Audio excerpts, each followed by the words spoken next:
Meus irmãos, a paz do Senhor. Eu quero convidá-los a ler um texto bíblico, Evangelho de Mateus, capítulo de número 25. Enquanto você vai folheando a sua Bíblia e localiza o texto bíblico, eu quero louvar a Deus pela vida do pastor José Carlos de Lima, pastor presidente deste campo de trabalho, como também pastor Felipe, que nos recebe de forma tão honrosa nesta noite. Que o Senhor abençoe a ele, sua família e seu ministério, como também copastor e demais obreiros e a igreja de um modo geral que está aqui nessa noite. Minha gratidão a Deus pela companhia do pastor Aécio, sua esposa, e também da minha família e cantor Gesiel. Deus te abençoe, obrigado. Quantos acharam o texto bíblico dizem amém? Amém. Então o reino dos céus será semelhante a 10 virgens que, tomando as suas lâmpadas, saíram ao encontro do esposo. E 5 delas eram prudentes e 5 loucas. As loucas, tomando as suas lâmpadas, não levaram azeite consigo. Mas as prudentes levaram azeite em suas vasilhas com as suas lâmpadas. E tardando o esposo, tosquenejaram todas e adormeceram. Mas à meia-noite ouviu-se um clamor: aí vem o esposo, saí-lhe ao encontro. Então todas aquelas virgens se levantaram e prepararam as suas lâmpadas. E as loucas disseram às prudentes: dai-nos do vosso azeite, porque as nossas lâmpadas se apagam. Mas as prudentes responderam, dizendo: não seja caso que nos falte a nós e a vós. Ide antes aos que o vendem e comprai-o para vós. E tendo elas ido comprá-lo, chegou o esposo, e as que estavam preparadas entraram com ele para as bodas, e fechou-se a porta. Depois chegaram também as outras virgens, dizendo: Senhor, Senhor, abre-nos.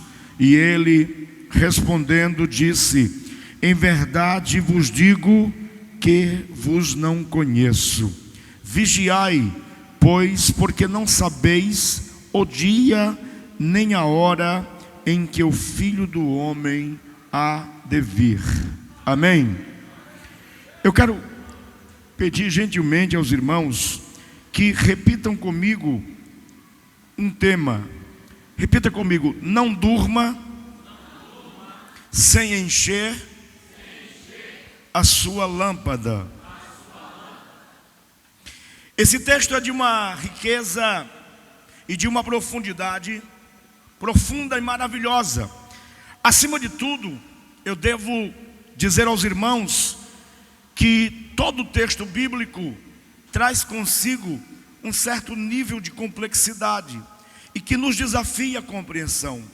Ao longo de 2000 anos, muitos grupos dentro da cristandade se apropriaram desse texto e fizeram dele interpretações as mais variadas. Esse texto, dentro do seu gênero literário, ele pertence a uma doutrina fundamental da fé cristã, que é a escatologia bíblica. Esse departamento, em especial, da escatologia, da teologia bíblica, ele procura compreender todas as questões relacionadas ao universo das profecias bíblicas, e de forma muito especial, as coisas do fim. É importante que se diga que um conjunto de mitos e de inverdades também foram construídos ao longo do tempo acerca desse texto. Por exemplo, infelizmente, houve uma década em especial do nosso século em que, quando as pessoas ouviam sobre a doutrina bíblica do arrebatamento, elas sentiam medo, confusão, inquietação. Todavia, quando nós olhamos para o Novo Testamento, nós iremos entender que a doutrina bíblica do arrebatamento, ela não é apenas a fonte primeira, mas a fonte última de toda a esperança cristã.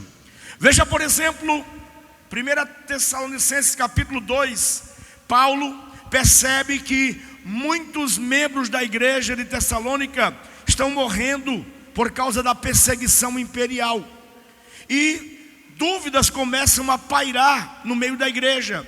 E eles começam a se perguntar, afinal de contas, o que acontece e para onde vão os nossos irmãos em Cristo que morrem? E Paulo começa dizendo: não quero que sejais como os demais homens que não têm esperança. Porque acerca dos nossos irmãos, eles dormem no Senhor. E dormir aqui é uma figura de linguagem para dizer que eles entraram no descanso. A vida cristã é um campo permanente de batalha contra a carne, contra a própria natureza, contra as forças espirituais das trevas. Mas a Bíblia tem uma preocupação: nós estamos sendo lapidados, trabalhados dia após dia para ouvirmos a mais gloriosa ou mais glorioso dos convites: vinde, benditos do meu Pai, possuir por herança o reino que vos está preparado desde a fundação do mundo. E Paulo, escrevendo em 2 Tessalonicenses 5:17, ele disse: orai sem cessar, não extinguais as profecias, examinai tudo e retende o bem. O tema ali é escatologia, é arrebatamento. E aí ele diz uma coisa que é central: e não entristeçais o Espírito de Deus, com o qual você foi selado para o dia de Cristo. Pastor, o que é que o senhor quer dizer? É que do ponto de vista bíblico e paulino, cada crente que um dia, na condição de zambujeiro bravo, foi enxertado na videira, espera-se dele algumas coisas. Primeiro, que frutifique, porque está escrito: e ele vos transportou do reino das trevas para o reino da maravilhosa luz do Filho do seu amor, para que vades e deis fruto. Segundo, espera-se que ele entenda que o seu corpo não lhe pertence mais. A cultura woke diz: meu corpo, minhas regras. O crente diz: meu corpo, a vontade de Deus. Não sabeis vós que sois templo e morada do Espírito de Deus, e que o Espírito de Deus que habita em vós, ele arde em ciúmes? Terceiro, espera-se que ele tenha uma esperança profunda, e essa esperança, ela está fundamentada naquilo que é essencial para o cristianismo. Tem gente que pensa que a base da fé cristã é a cruz vazia. Se fosse isso, o catolicismo estava muito bem. Não é, é o túmulo vazio. Paulo escreve um capítulo inteiro para justificar não somente a esperança, mas para nos motivar a trabalhar. Ele disse: se Cristo não ressuscitou, é vã a nossa esperança.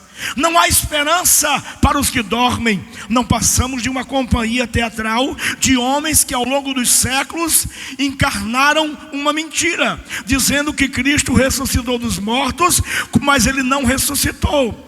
Porém, Paulo continua dizendo, versículo 19: mas se nós esperarmos em Cristo somente nesta vida, somos os mais miseráveis dos homens. No versículo 34, ele começa a descortinar aquilo que nos aguarda, porque num abrir e fechar de olhos, nós seremos transformados.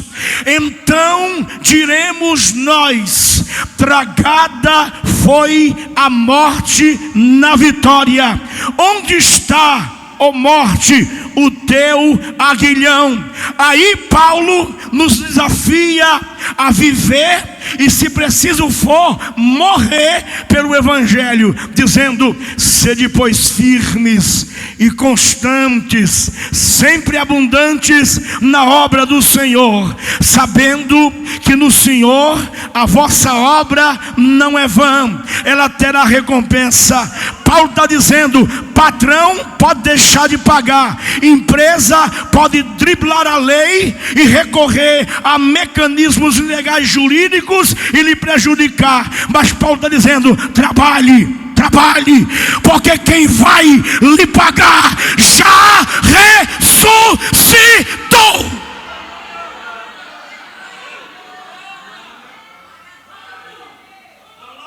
Então não existe esperança maior do que essa. Eu fui ensinado desde a minha mais tenra idade a caminhar com os mais velhos, mas os mais jovens às vezes podem, na sua petulância, e eu já fui jovem, já fui adolescente, achar que não sabe de muita coisa. E um dia eu estava com um jovem amigo meu, filho de um professor e pastor presbiteriano, professor da Universidade Federal, do curso de filosofia. E ele chegou para mim e disse: esses crentes mais velhos é cheio de coisa, né? Eu falei: cutuca para ver. E aconteceu que a gente estava virando a esquina e um irmão do nosso templo sede lá de Camboriú, o irmão Pita, era chamado assim, já dorme do Senhor, um homem simples, estava na parada de ônibus. E o meu amigo colocou o braço para fora e disse: paz do Senhor, irmão Pita, o senhor está esperando o ônibus? Eu pensei: lá vem a paulada. Ele disse: não, meu filho, o irmão Pita sempre está esperando Jesus. Se o ônibus vier primeiro, eu pego. Naquela hora, o Espírito de Deus falou com o meu coração e disse: guarde isso, porque só fala isso quem acredita nisso. E Pita acreditava. Escute, isso não é sensacionalismo. O arrebatamento, ele é caracterizado por um elemento chamado iminência. Nós não sabemos como vai acontecer, nem quando vai acontecer. E em algum momento, dentro da eternidade, dentro da vontade soberana de Deus, a gente pode estar aqui no culto e ser o último culto, mas culto que termina aqui, continua lá em cima. E Mateus capítulo de número 25 é um desses textos complexos, profundos e maravilhosos. Eu sou professor de hermenêutica, trabalho com interpretação bíblica ao longo de 20 anos. Fui professor na rede pública. Então algumas coisas que eu vou dizer aqui, eu não estou inventando, são realidades do texto. O texto tem 2000 anos de distância entre eu e ele, mas é capaz de me comunicar coisas verdadeiras e profundas. Por quê? Porque a Escritura diz que não é a palavra do Senhor como uma espada aguda de 2 gumes que vai até a divisão da alma, das juntas e medulas, e é apta para discernir os segredos do coração. Essa expressão 2 gumes aqui é 2 bocas. O que o texto está dizendo é que quando qualquer boca consagrada a Deus repete o que essa boca aqui já falou, acontece de novo. Por essa razão é que Paulo disse: pregue a palavra, inste, ensine a tempo e fora de tempo. A gente não precisa de inovação, a gente só precisa daquilo que é suficientemente capaz de nos santificar. Foi o que Paulo disse a Timóteo: eu sei que tu sabes as sábias letras desde a tua meninice, as quais te fazem apto para a vida eterna. Quem lê a palavra não tem dúvida de vida eterna. Quem lê a palavra não anda vazio, porque a palavra alimenta, desperta e nos enche da alegria do céu. Porém, eu devo lembrá-los que esta é a mais feminina das parábolas do Novo Testamento. Tudo aqui é conduzido por mulheres, porque o texto bíblico se apropria de um casamento judaico para descrever o arrebatamento. Nós temos duas palavras na língua bíblica. A palavra arpazo, que é tomar velozmente para si. O que significa isso? Era comum no contexto do Império Romano, quando alguém estava cativo dentro de uma guarnição, alguém muito habilidoso, veloz e treinado para isso, fazer uma espécie de busca de resgate. Literalmente, era raptá-lo velozmente, driblando uma segurança preparada para proteger. E é nessa mentalidade que Paulo está dizendo: quando o mundo pensar que vão destruir vocês e cercá-los em um cerco cultural e espiritual e dizer, agora vamos destruí-lo, eles se ignoram que a igreja tem uma promessa. Que promessa é essa, pastor? Não temam, ó pequeno rebanho, porque aprove ao Senhor vos dar o reino, e as portas do inferno nunca prevalecerão contra a igreja do Deus vivo. Enquanto a perseguição está acontecendo aqui no interior da igreja, existe uma outra promessa em andamento. E que promessa é essa? Aquele que começou a boa obra é poderoso para concluí-la até o dia de Cristo Jesus. Há 4 anos atrás morreu um senador americano. O que causou sua morte? Não sei. Mas naqueles dias foi convidado para trazer uma palavra do Senado americano um pastor batista chamado Jeremias Wright, um homem negro, daquele cinturão de igrejas batistas do interior dos Estados Unidos. E ele fez uma exposição maravilhosa sobre os céus. Quando ele terminou, esse senador americano disse: reverendo Jeremias Wright, o Senhor está falando para as mentes mais brilhantes do mundo. Nós somos uma potência. Volte aqui quantas vezes o Senhor quiser, mas não nos conte essas coisas. Essas coisas só servem para crianças. Ele disse: meu filho, se eu desse ouvidos à sua voz e deixasse de falar sobre o céu, eu teria que riscar Gênesis 1:1. No princípio era o caos, e o Espírito de Deus pairava sobre as águas, e ele fez separação entre céus e terra. Se eu desse ouvidos à sua voz, simplesmente desejoso de voltar aqui, eu teria que rasgar a minha oração preferida: Pai nosso que estás nos céus.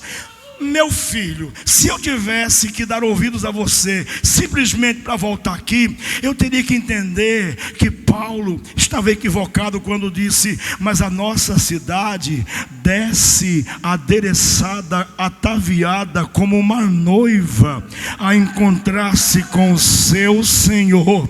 Se eu desse ouvidos à sua voz, eu teria que acreditar que a ilha de Pátimos provocou perturbação mental em João, mas no ápice daquela prisão horrenda ele disse: eis que vejo os céus abertos. Então, meu filho, voltando ou não aqui, eu vou pregar sobre o céu, eu vou cantar sobre o céu, eu vou ensinar sobre o céu, e não somente isto, eu vou para o céu. Quantos têm esta esperança? Quantos ainda estão aguardando a trombeta tocar?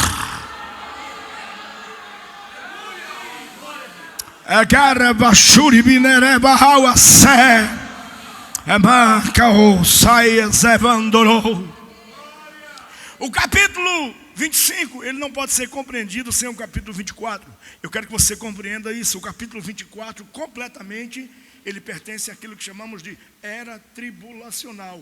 Isso significa que nós não estaremos por aqui. Eu estava num debate há poucos dias com um professor de teologia reformado, e ele me disse: me dê uma razão pela qual você acredita que a igreja não passará pela grande tribulação. Eu falei: se você ler Apocalipse 1, 2 e 3, lá está 7 igrejas. Do capítulo 4 até o capítulo 19, não existe nenhuma menção à igreja. Por quê?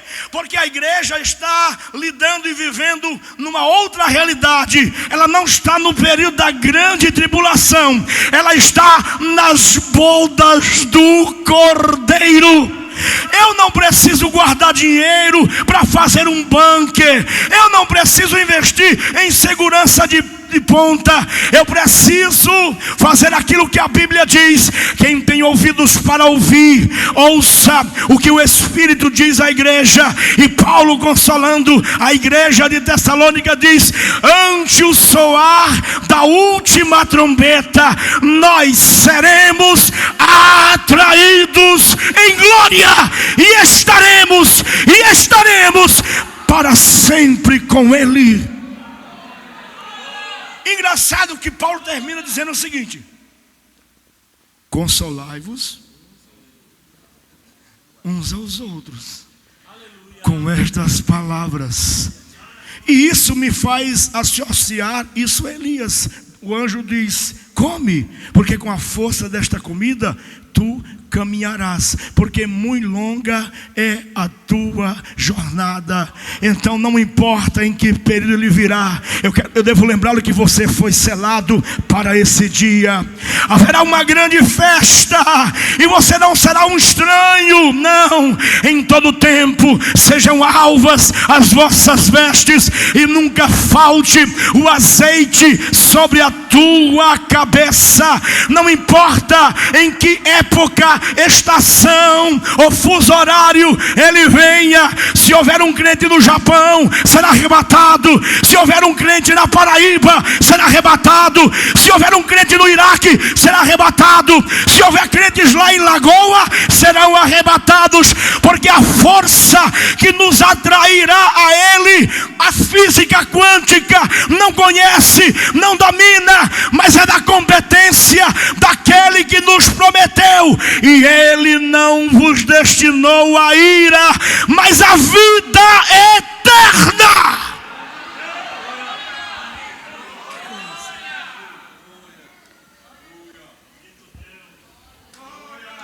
Eu sei que a gente não precisa de argumentação científica para que na Bíblia. Eu trabalho com apologética, defendendo a fé na universidade. E outro dia alguém falou assim: o senhor pode explicar alguma coisa que me dê razão para acreditar que Deus existe, é real? Falei: sim. Jesus inaugura o seu ministério com um casamento, restaurando um casamento. Ele transforma 12 talhas de água em vinho. Quem está me ouvindo diz amém. Para você converter água em H2O, para você converter água em vinho, você tem que produzir uma molécula de carbono. Para você produzir carbono com essa quantidade de água, você precisa de um reator nuclear do tamanho de 100 maracanãs. Para mover essa pequena engenhoca, você precisa de um processo de fissão e fusão nuclear. Como a gente não entende de física, fica mais confuso. Mas eu sei de uma coisa: é que para mover isso, você precisa da energia de 100 mil sóis, igual a esse. Jesus transforma a água em vinho, e para espanto do mestre Sala, ele diz: geralmente se oferece o melhor vinho no começo, mas aqui é diferente. Você serve o melhor quando todo mundo já bebeu o inferior. Se você acha que você já experimentou alegria e coisas boas aqui, porque a bondade de Deus nos cerca, nos abençoa, mas você não tem ideia, o que lhe aguarda é vinho novo, é vinho novo. Por isso que a minha Bíblia diz, Paulo diz: desperta tu que dormes, levanta-te de entre os mortos, e Cristo te esclarecerá. Remindo o tempo, porque os dias são maus, e não vos embriagueis com vinho inferior. Você está indo para um banquete.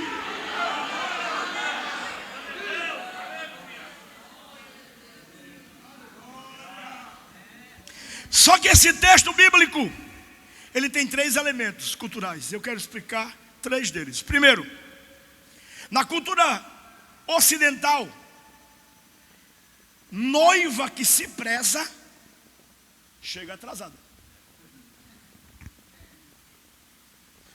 Só que na cultura bíblica, quem chega atrasada não é a noiva, é o noivo. Aí você vai entender o que Pedro está dizendo. Muitos têm a sua vinda por tardia, mas ele não quer que nenhum se perca, mas que todos venham ao pleno conhecimento da verdade e se arrependam, porque a graça de Deus se ha manifestado, trazendo salvação a todos os homens.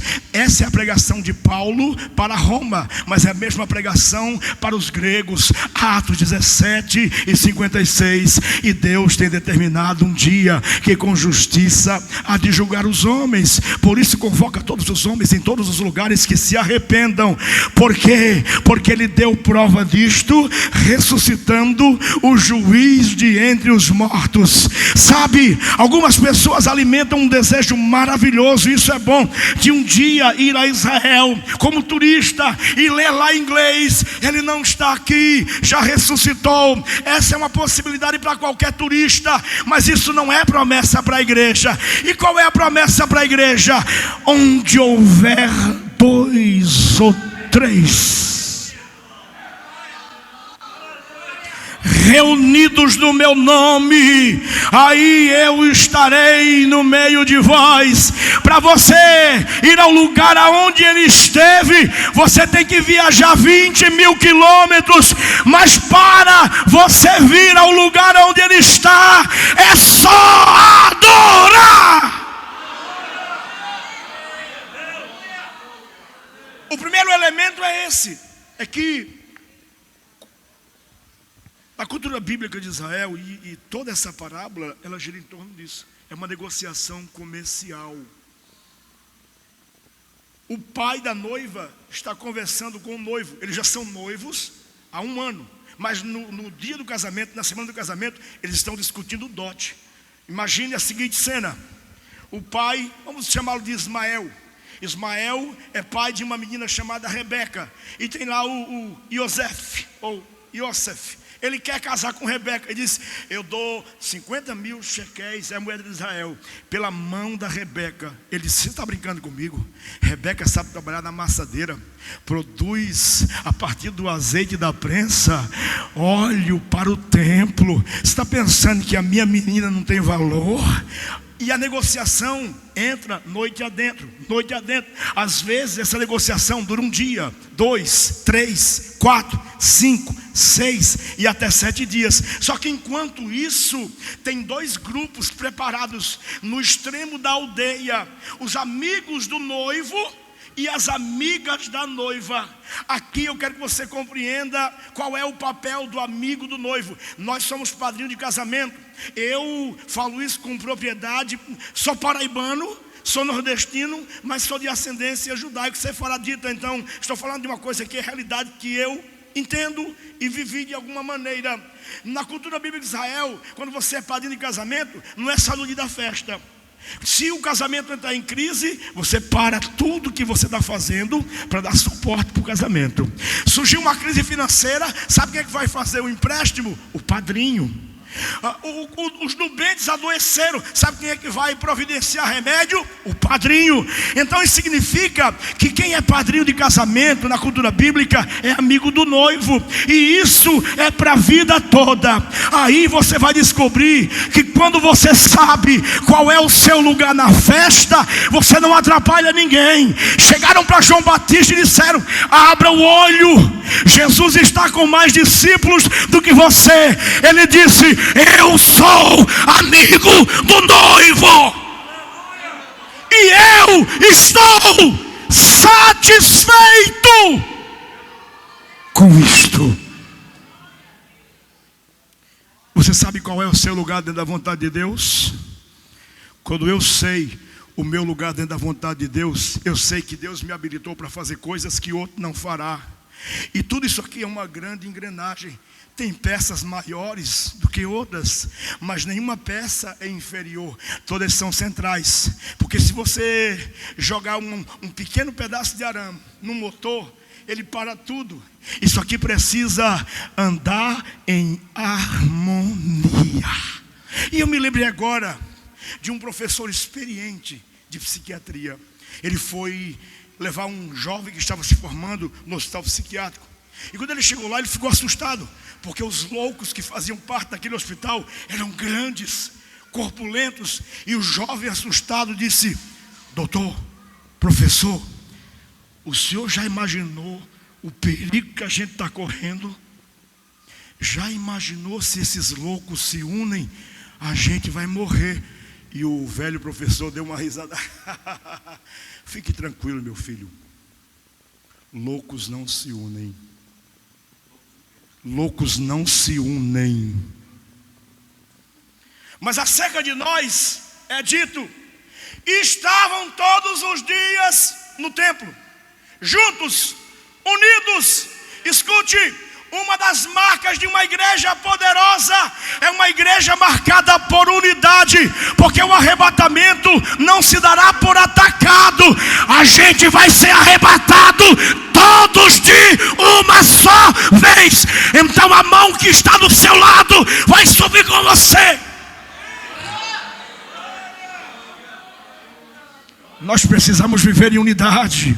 Nós precisamos viver em comunhão verdadeira. A palavra comunhão significa comer pão junto. E eu sei que o nordestino é maravilhoso nisso. Se ele tem um pão, ele não tem dificuldade de dividir com o outro. Mas não é só sobre isso. Não é apenas unidade nas coisas básicas, é unidade no espírito. Ele se alegra quando Deus está levantando mestres da congregação, pastores, pregadores. Ele não fica com ciúme. Eu não sei porque eu me lembrei disso agora. Quem aqui acredita que Deus usa quem Ele quiser, quando Ele quiser e da forma que Ele quiser? Diz amém. Pastor, eu achava que acreditava nisso, até que Deus começou a usar as pessoas que eu não gostava. Eu sou professor na escola bíblica dominical há 20 anos lá em Camboriú. E um dia eu fui escalado. Trabalhei 15 anos com o pastor Cezino Bernardino. E ele, um italiano brabo, me escalou para dar aula. Ninguém come, todo mundo em jejum. O problema é que eu gosto de comer.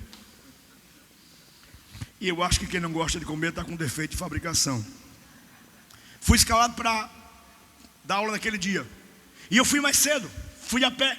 Só que quando eu passei de frente a uma panificadora, a aproximadamente 200 metros da igreja, eu sou apaixonado por um doce alemão. Eu sou casado com uma alemã, ela é descendente de alemã. O nosso filho mais velho tem 1,80 m. Eu vi um strudel fumaça. O que é strudel? É uma massa de folhado com banana, com pêssego. É um doce maravilhoso dos alemães, feito com creme belga. É maravilhoso, é gostoso. E quando eu vi o strudel fumaçando, eu olhei para a rua, não tinha ninguém, e eu era o professor. Eu falei, não tem ninguém não, vou entrar. Entrei e pedi um strudel com café amargo. Nessa mesma hora, entrou um rapaz alto, loiro, mais ou menos 1,90 m, olhos azuis. Não gosto de rapaz, mas ele era bonito, homem bonito. Só que quando ele se aproximou aqui do balcão, ele pegou uma bandeja bem grande, encheu de tudo. E ele sentou num canto e começou a comer. Eu pensei como nordestino, meu Deus, que cavalo. Quando eu pensei isso, a mesma voz que me chamou para o evangelho há 36 anos atrás, num show de rock, disse: sabe quem vai pagar a conta? É você. E eu disse: pensamento do diabo, eu te repreendo em nome de Jesus. Porque a gente é muito fiel até que Deus deixe claro de que a gente apenas é mordomo. Tudo que você tem outro dono, é Deus. Quer vivamos, quer morramos, somos dele. Ele continuou comendo. E aquela voz na minha consciência: quem vai pagar a conta é você. E eu percebi que era comigo mesmo. Detalhe: essa panificadora ficava a 30 metros da escola José Arantes, uma escola estadual, onde eu era professor de História Geral. A moça que estava atendendo no balcão era minha aluna. Só que eu nunca falei de Jesus para ela. Por quê? Porque há momentos na vida que as pessoas vivem crises de identidade. Tem gente que diz assim: eu sou médico, eu sou enfermeiro, eu sou empresário. Não, isso não é o que você é o que você faz. E o que é que eu sou? Luz do mundo, sal da terra, templo e morada do Espírito, atalaia, baluarte do Evangelho, testemunha de Cristo. E de repente eu falei assim, ele se aproximou do balcão e disse: moça, perdi a carteira. Ela deu um passo para trás e disse: seu vagabundo, eu vou chamar a polícia. Polícia. Eu fiquei: será que isso é um desdobramento dentro da guarnição, uma coisa que eu estou desatualizado? Não era. Eu falei: meu Deus, eu fui um professor horrível, não ensinei nem a moça a falar direito. E o Senhor disse: pague. Eu levantei a mão e disse assim: quanto é que deu a conta dele aí? Quanto é que deu a conta aí? Ela disse: a sua? Eu disse: não, a dele. Ela deu outro passo para trás e gritou: é por isso que esse país não vai para frente. Mas como não foi eu que preparei aquilo, eu me preparei para a aula de escola dominical. O Senhor tinha outra coisa em mente. Eu senti um fogo subindo dos pés, e qualquer crente sabe o que é isso. E eu cresci pregando na feira pública. Eu senti um negócio subindo assim, e eu gritei: bem-vinda ao reino de Deus. Ela começou a chorar, mas eu não queria saber dela. Eu queria ir embora. Eu ia dar aula para 400 pessoas. Eu paguei. Quando eu fui saindo, o Senhor disse: ore por ele. Mas eu tinha uma oração pronta. Deus te abençoe, nunca mais cruze o meu caminho. Pastor, pensa isso? Meu irmão, eu carrego comigo uma frase atribuída a Charles Rod Spurgeon, que é a melhor definição de evangelho e de natureza humana, e que reflete aquilo que Paulo disse: porque em mim não habita bem algum. Spurgeon disse: não fique triste quando alguém falar mal de você. Eu e você somos pior do que isso.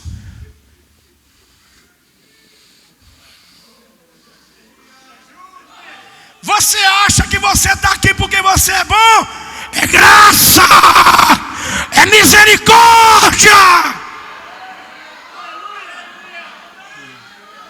Se Ele nos deixar sozinho, a gente se perde sozinho, mas Ele nos guia, porque Romanos 8,14 diz: todo aquele que é guiado pelo Espírito é filho, e eu não estou pregando para bastardos, eu estou pregando para gente que foi selado para o arrebatamento.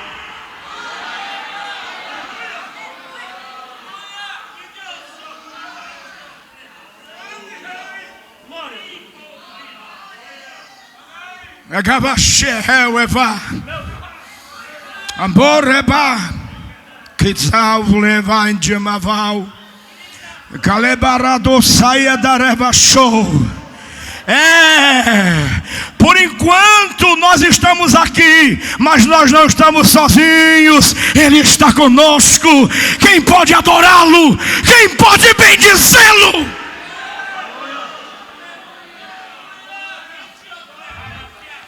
Só que quando eu fui dizer isto: Deus te abençoe, nunca mais cruze o meu caminho, eu não ouvi dentro de mim, eu ouvi fora de mim, audivelmente: cuidado com o que você vai falar. Você está colocando a mão na cabeça de um pastor. Eu olhei assim e disse: não tem cara de pastor não, senhor. Ele disse: porque não é seu, nem lhe pertence. Não é o que ele é o que eu vou torná-lo. Isso lembra alguma coisa? Lembra, Pedro disse: ainda não é manifesto o que somos. Mas quando Ele se manifestar, então o mundo saberá o seu valor, o seu valor, o seu valor. Não fostes comprados com coisas perecíveis, como prata e ouro, mas com o precioso sangue de um cordeiro, sem mácula, sem nódoa. Ei, o resgate da tua vida foi por preço de sangue, e por causa deste preço, você foi selado. Eu e você somos propriedade particular de Deus. Não importa o que pensam de nós, nós estamos em obras, e aquele que começou a boa obra está trabalhando, está trabalhando, está trabalhando, está trabalhando.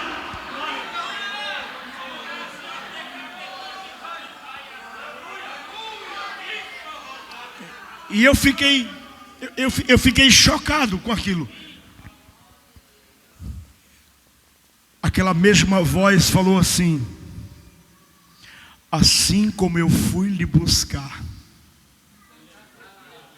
naquele show de rock, em resposta às orações da tua avó Alzira, e como prometi a ela, te fiz o único pastor da família, eu o levantarei. Ele não me conhece, nunca entrou numa igreja, mas eu tenho levantado um batalhão de mulheres espirituais para orar por ele. Presta atenção, e chegará um dia em que vocês dois estarão pregando no mesmo congresso, e ele contará o que aconteceu aqui, e tu fique sabendo a partir de hoje que eu uso quem eu quero. Ele escolheu as coisas loucas do mundo para confundir as sábias, escolheu as fracas para confundir as fortes, escolheu as desprezíveis e as que não são, para anular as que são. Paulo não está falando dos outros, está falando dele mesmo. Eu era perseguidor da igreja, mas ele me cercou no caminho de Damasco. E sabe como é que Paulo define a sua vida agora? Temos esse tesouro em vasos de barro, para que a excelência da glória seja dele e não nossa. Sabe o que Paulo está dizendo? O vaso é feio, o vaso é esquisito, o vaso é atrapalhado, tem uma ficha problemática na história, mas se alguém está em Cristo, nova criatura é. As coisas velhas se passaram e eis que tudo se fez novo. Isso acontece por meio da santificação. Mas Paulo fala sobre uma outra coisa que envolve a escatologia, que é glorificação. Ele diz: e ante o soar da última trombeta, aquilo que é mortal será revestido de imortalidade. Aquilo que é corruptível será absolvido pela incorruptibilidade. Pastor, o que é que o Senhor está dizendo? O seu corpo não está destinado à aniquilação, nem o fim dele é a morte. Você está aguardando ressurreição e glorificação, porque o mesmo Senhor descerá dos céus com alarido, e ante o soar da última trombeta seremos atraídos. E o que é que o texto diz? E estaremos para sempre com ele. Por enquanto ele está aqui conosco, mas daqui a pouco nós estaremos com ele. E eu preciso caminhar para o final. Pastor, qual é o terceiro elemento desse texto? Preste atenção. Na cultura bíblica de Israel, no contexto de casamento, existe a escolha de um jovem da aldeia. Ele é conhecido tanto das amigas do noivo, como dos amigos do noivo. Todo mundo conhece ele. Ele tem uma peculiaridade: ele é a voz mais potente da aldeia. O casamento está sendo negociado. De um lado da aldeia está um grupo de amigas, do outro lado um grupo de amigos, e eles carregam pequenas lâmpadas que tem uma durabilidade de 30 minutos a 1h30. Por isso que não basta ter azeite aqui, tem que ter de reserva. Em dado momento, eles estão esperando a negociação, estão lá aguardando com a lamparina acesa. Aí esse moço entra em cena. Ele grita com voz de trombeta. Ele é uma espécie de chofar humano. Ele grita: aí vem o noivo, sair ao encontro. Todo mundo se arruma, termina de encher a lamparina e vão caminhando. Mas a expressão de sinalização, porque o casamento não aconteceu ainda, está em negociação. Mas o cansaço vem, a madrugada entra, fria, e o texto diz que todas adormeceram. Está todo mundo lá dormindo, segurando a lâmpada, um cheia, outro meia vazia. Aí o rapaz de novo: aí vem o noivo, sair ao encontro. E nessa hora, o texto diz que um grupo de virgens, descritas como loucas, moros em grego, não é loucura moral, é gente que encara o sagrado com banalidade. Nunca, todo mundo aqui se conhece. Na hora da necessidade, todo mundo vai emprestar um pouco de azeite. Isso é bom, essa camaradagem. Mas quando as loucas dizem: o nosso azeite se acabou, empreste-nos um pouco do vosso azeite, as prudentes dizem: não, a negociação está em andamento. Eu não sei quanto tempo a gente vai ficar nessa aldeia aqui aguardando, não. Então, vá aos que o vendem e compre. Isso não é uma proposta, isso é um deboche. Isso é sarcasmo bíblico. Ninguém compra azeite à noite. O que o texto está dizendo é: pare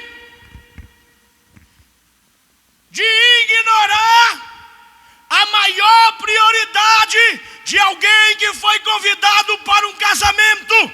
Ninguém vai para um casamento sem ter a lâmpada cheia.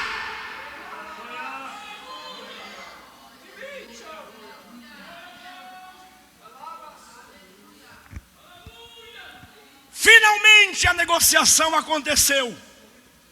Chegou-se a um acordo. Dou a mão da minha filha, 150 mil shequéis. Tá bom, vamos morar aqui do lado da casa do papai. Aí, pela última vez, entra o rapaz da aldeia.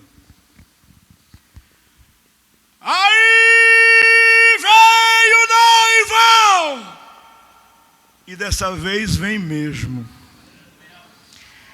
Acontece que tem pessoas que encaram isso como mentira para enganar.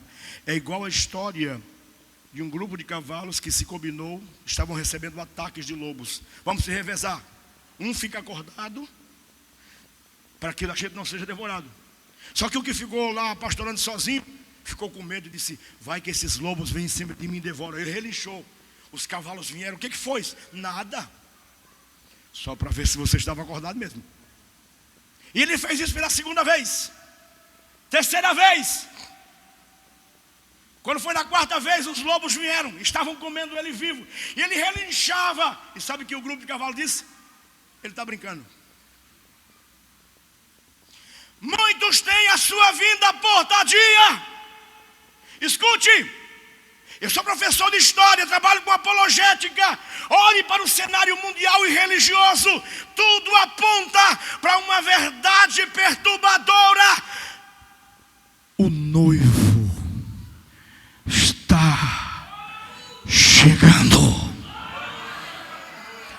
Não, eu vou reproduzir aqui o que o rapaz disse. Eu quero ir embora para o Rio Grande do Norte e para Santa Catarina, mas nunca mais você vai esquecer isso aqui. Aí vem o noivo, sair-lhe, pois, ao encontro. O problema não é dormir. O cansaço faz qualquer um dormir. Eles não foram julgadas ou definidas como prudentes e loucas porque dormiram, mas porque dormiram sem azeite. Eu termino com breves aplicações, só citando. Primeiro, todas eram virgens, mas só um pouco delas eram prudentes. Segunda coisa que esse texto ensina: as aparências enganam. Estavam convidadas para a festa, tinham as vestes, tinham o convite, iam participar do banquete, mas o texto diz que entrou o noivo e elas bateram na porta. Abre-nos, abre-nos. E elas ouviram de alguém com quem cresceram na aldeia: eu não vos conheço.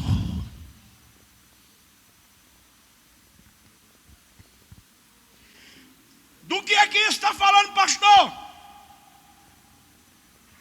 As aparências enganam, mas não engana ele. Ele sabe quem tem azeite. Ele sabe quem está aguardando ele. Ele sabe. Olha aqui. Se você acha que essa é brincadeira, está terminando o ministério. Eu termino com isso. Combati o bom combate. Acabei a carreira. Guardei a fé.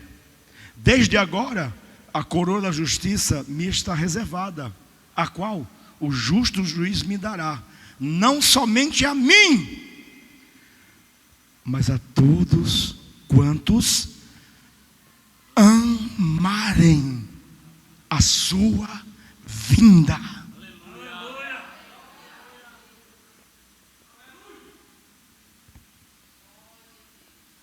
Eu tenho projetos, eu tenho planos, eu tenho propósitos, mas tudo isso pode ser descartado pelo privilégio de estar com Ele para sempre. Isso aqui não põe medo, isso aqui não assusta, não. Aqueles que estão me ouvindo nesta noite, tenham certeza de uma coisa: Jesus está voltando. O azeite é pessoal. Duas palavras de ordem aqui: prudência e vigilância. Prudência e vigilância.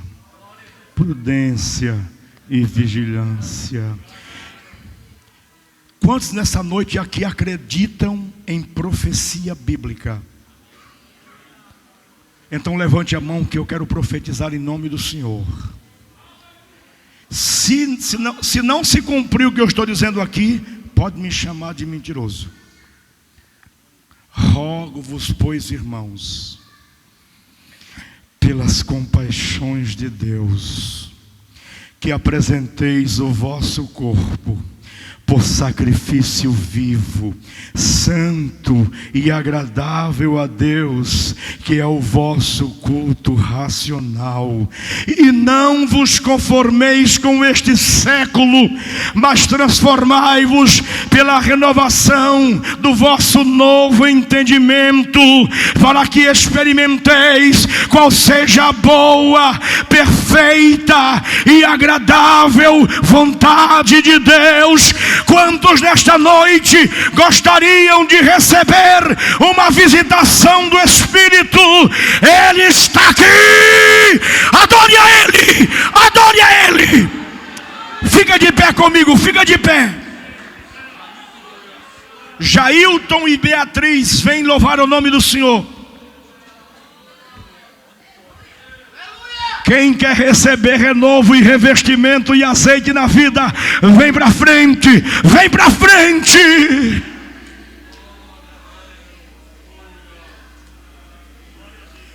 Oh, Kawide Braha Voldinara Hawase,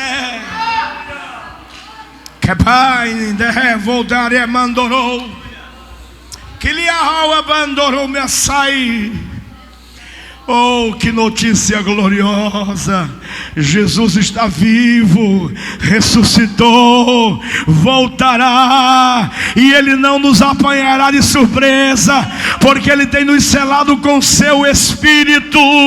Adore a Ele. Você não dirá como as prudentes, agora não. Você gritará: Maranata, Maranata, Maranata, Maranata. Você que deseja mais de Deus, vem para frente. Senhor, esse meu jeito, minhas falhas e defeitos, eu vim pedir perdão e te dizer que fraco sou. Eu sei que não mereço, isso reconheço, ter sido alcançado pelo preço que pagou.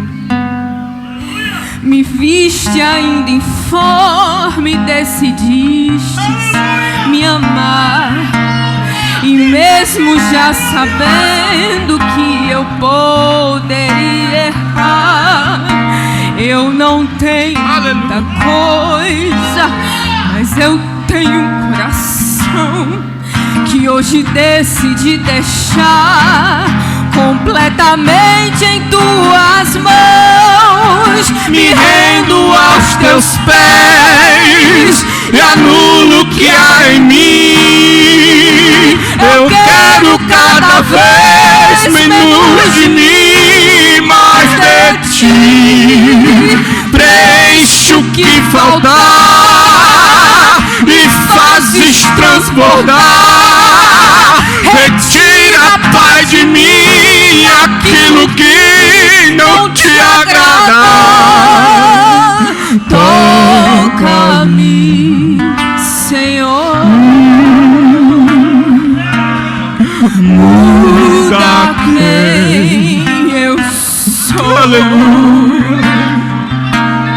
Quero ser melhor,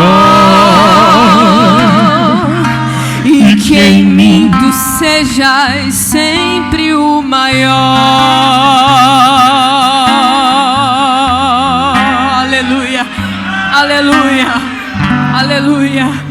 Me viste ainda informe, decidistes me amar, e mesmo já sabendo que eu poderia errar, eu não tenho muita coisa, mas eu tenho um coração que hoje decidi deixar completamente em tuas mãos. Me rendo aos teus pés, anulo o que há em mim.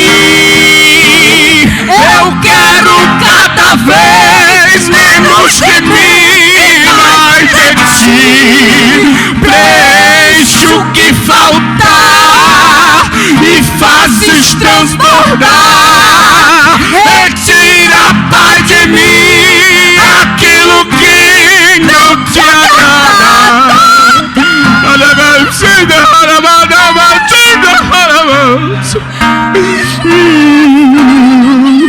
Muda quem eu sou. Quero ser e que em mim tu sejas sempre o maior,